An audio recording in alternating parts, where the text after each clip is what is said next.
So Nelly, Yes. LinkedIn, a lot of interest generated from that when I told people that I was doing a LinkedIn session, and because it's this is a platform that has, I think it's more relevant now than ever. And I don't know if you guys at LinkedIn have maybe seen a spike in usage and things like that, especially after COVID happened. I'll be very curious to hear more about that. And then we're just gonna get deeper into how people can make the best of this platform, which is, I believe, is what everybody is here for. Those who are able to read Nelly's profile, I hope you did, because I'm about to stop sharing so that you can be able to see our beautiful faces a little bit better. So there we go. Okay. So tell me, Nelly, how's it been for LinkedIn during this period? Are you seeing increased usage, like as I have seen in some reports, and just what has this period meant for LinkedIn, even just as a company? Okay, so before I start, I'd like to thank you very much for inviting me for this session. Yeah. And thank you to the ABSET team for partnering with us to just ensure that this conversation gets the virality it needs. So yes, LinkedIn has felt quite an impact in terms of how many people are engaging on the platform. We're finding there's been a spike in terms of certain conversations. So even when we look at some of the hashtags, there's some hashtags that are trending much higher based on the change of the work environment, with regards to COVID, with regards to the new business models that have to be embraced. So yes, there has been spikes in certain conversations. There has been an increase in engagement. You find that people are coming back or spending about, they're spending more time on social media because they want to get more information, or they want to get information quickly. But you're finding that they're also trusting LinkedIn for more accurate information or news around what's happening around COVID. So yes, there has been a spike. And we do have the LinkedIn editors who are consistently trying to push out or to give higher visibility to certain content that has more information and greater value to the members. Awesome. Okay, so now let's dive straight into it. When we were prepping for this session, I was saying things about LinkedIn, and you were like, "No, that's not what LinkedIn is," and which was embarrassing because I work in marketing. I'm supposed to know these things about LinkedIn. So I wanted to just give like a broad overview of what LinkedIn is. And for the people watching, I can tell you this because I had this conversation with Nelly yesterday. Please try for a second to forget everything you think you know about LinkedIn and let Nelly school you afresh about LinkedIn. So, Nelly, just tell us just what is LinkedIn and why does LinkedIn exist? Okay, so let's start from the top. LinkedIn is, yes, a social media platform, but it's basically for professionals who want to network, or for networking professionals. And maybe starting from the top, LinkedIn was launched in 2003. And at that time, it was set up such that people could actually put out their CVs to be able to, present themselves to the job market, to prospective employers, and to just, find one place where profiles of individuals and based on their capabilities is listed. But that has changed. The strategy for LinkedIn has changed over the years, and a spike actually happened in around 2009, where it became a member-first platform, where it's more about the content that is being shared on the platform and how to add value to the members. So it's no longer what people believe it to be, that it's a CV platform or a place where I can put up my profile, I put up my my experience, all the places I've worked, and then walk away from it. And when I'm looking for a new job or I'm looking to move, then I come back and spruce it up and then, sit and wait for the job offers to roll in. So that has changed. It's no longer that. And to explain why it's also no longer that is a look at the different verticals that LinkedIn has. And, as I told you yesterday, it's not just you who does not have a full feel of what LinkedIn is. I think a lot of us do not, even I did not have as great a feel of what LinkedIn was until I started to work with LinkedIn. So LinkedIn has 4 verticals. You've got the talent vertical, which is basically what it used to be, whereby you put out your profile and recruiters will come to LinkedIn to look for hires or potential, fits for their business or for their positions or for their roles. And it still does have that vertical, and it has been expanded to offer more value in terms of, as a recruiter, you can put out the job and people can actually apply directly from LinkedIn. You don't have to have a talent management platform separately. As a candidate, you can be able to see how you compare against other people who applied for the same job.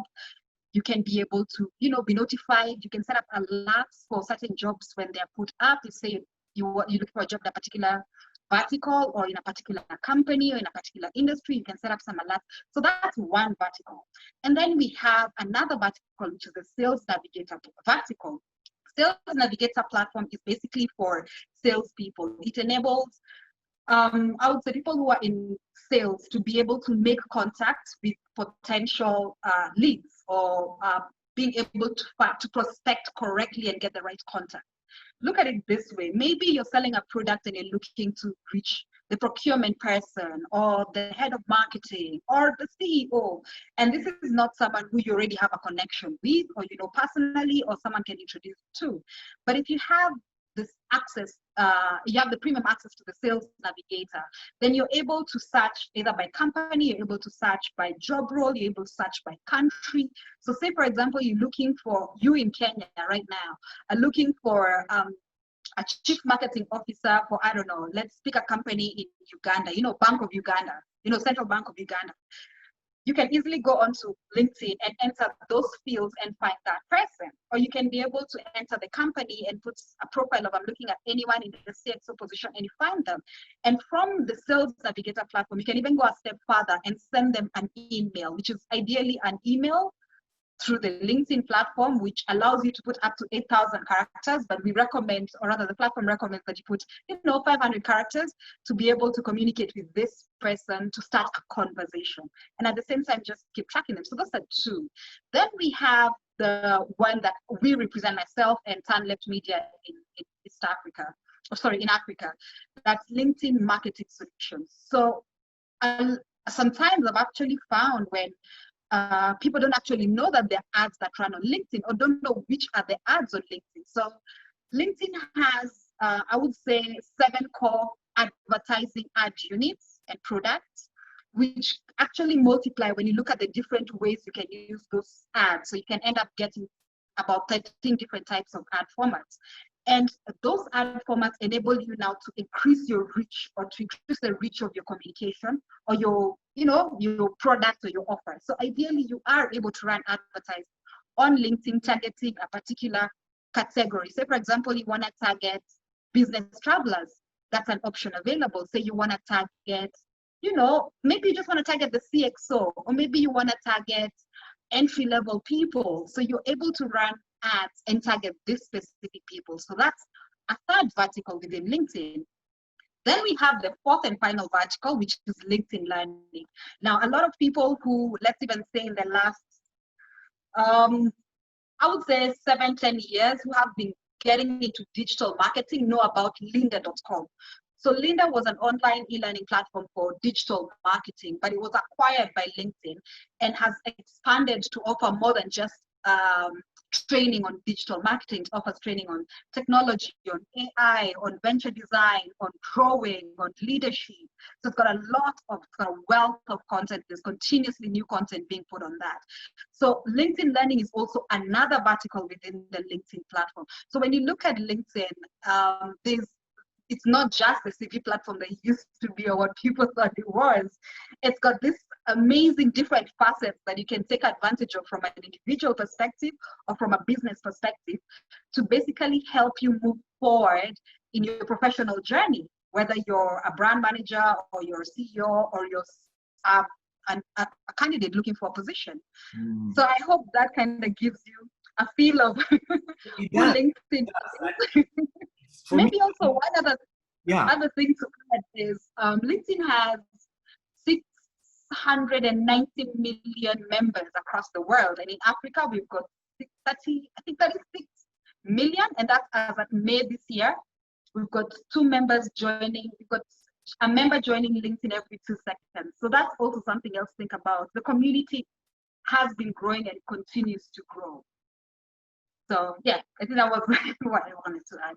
It's like a humble social media community that doesn't try to sound too cool. That's amazing. First and foremost, that's a whole other universe, right? I'm guilty. I'm one of those people who look at LinkedIn as, every day I come back, I'm like, how does my profile look? Oh, look at that. That looks beautiful. And then I chomoka and go move on with my life. I come back tomorrow, I see a couple more connections. I'm like, oh, people want to connect with me. Okay, great. When you were talking, you said something about premium, because you've talked about sales, you've talked about LinkedIn Learning. I've never seen those in my profile. I did premium once, and I told you about this. I paid for premium once. They charged me $50 at the end of that month. My friend, when you think about that in Kenya shillings, it's a lot of money. I touched me somewhere at my core when I saw that deduction from my card. And I haven't renewed since, but maybe just sell to me why I should be premium. Basically, why should I spend 5,000 shillings a month to be this premium? Okay. Yeah. Okay, and I think it's probably about $30, but I get it, 5,000 a month. So when you anyone can create a profile on LinkedIn. It's free. It's like any other social media platform. You can create a profile for free, and there's no pressure to move to migrate to premium. However, if you are on premium, there's certain other services that you're now able to access. For example, the LinkedIn Learning platform. If you're on premium, you have full access. Granted, during this period of COVID, over the last 6 months, and it happens periodically, LinkedIn does pick a set of courses that they make available to everyone for free, because they're trying to also build the members within the community. But if you want to, you have a learning path that you'd like to pursue, then premium will enable you have access to that. And the platform will remind you, to do some hours every week. Like, I'm signed up, and I've set a reminder whereby I have to do at least, at the very bare minimum, 30 hours of learning a week. That's when I'm completely lazy. And I will get an alert. I'll get an email alert. I'll get a notification alert by the end of 5 days to 7 days telling me, you need to hit your 30 minutes. So make time for that. So there's the learning element that you have access to. And once you take a course, by the time you're done with it, you actually get a certification. You get a certificate. And that certificate can be pushed to your profile.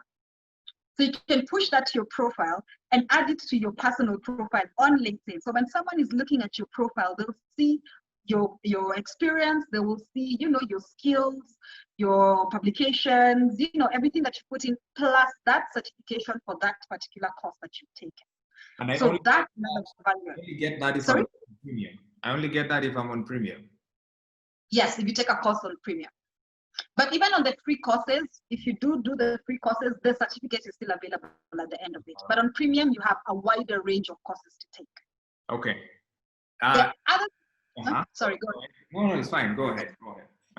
So that's for learning. The other thing is on the sales navigator. Now, so for like myself, I do supporting LinkedIn marketing solutions means that I'm supporting brands and agencies and companies that want to advertise on LinkedIn, or they're already advertising on LinkedIn. But at the same time, I do have to generate the business myself. So what I do is I use my sales navigator to search for certain decision makers within the companies that I'm looking for, or the companies that I think would benefit from advertising on LinkedIn. And what I'll do is I'll look for the most appropriate or the best fits in terms of who's the best person to have this conversation with. And I will then send them an email. So as I said, this email allows you to send up to, I think it's 8,000 characters, but of course the platform recommends anything around 500 characters. So I'll draft a simple, introduction email type of communication and send it. Okay. So, and through that, the person who has never met me before, who doesn't know I exist, who doesn't know our company exists, who doesn't know the kind of support we offer gets to find out about it. And at that point, they're able to send me back an email with either their contact or with a query or, with a request for the next steps. And that way I can start converting my clients. So I've generated a lot of business leads through that process. I see. The other benefit of Premium as an individual is that, say, for example, you apply for a role, you're able to see how you compare against other applicants for that particular job. So you're able to see maybe out of the 10 skill sets that have been identified for that job role, based on your profile, what you already have, you are matched 5 out of 10 or 8 out of 10. Or out of the people who've applied, you are, you rank within the top 10 or within the top 20. So you get such posted. Sorry, this is for jobs that have been posted on LinkedIn, isn't it? Yes, these are jobs that have been posted on LinkedIn. Okay. Because the platform is using the information on that job role and the information on your profile to find the matches, to be able to give you these insights. I see. And I don't get that on the free version. No, there's a limitation on how much of that you get on the free version. On the free version. Okay, cool. Okay, I think now I get the point of Premium. And it's I can switch it on and off, right? Like if I pay this month, then next month I'm a bit broke. I don't pay. Yeah, it's a subscription service, so you can pay for it. You can pay for it when you need to, but at the same time, also companies can pay for their employees. So, for example, an ABSA, KCB, UN can decide to pay for a subscription for their employees. So there's an option for buying as a personal premium or a business premium, which will then be purchased by the company. So those two options do exist. Aha. I see. Actually, ABSA has done that for its employees. So we get free access to ABSA Learning, which is pretty cool. I honestly had not started those programs. So now I'm going to start the courses after. You should.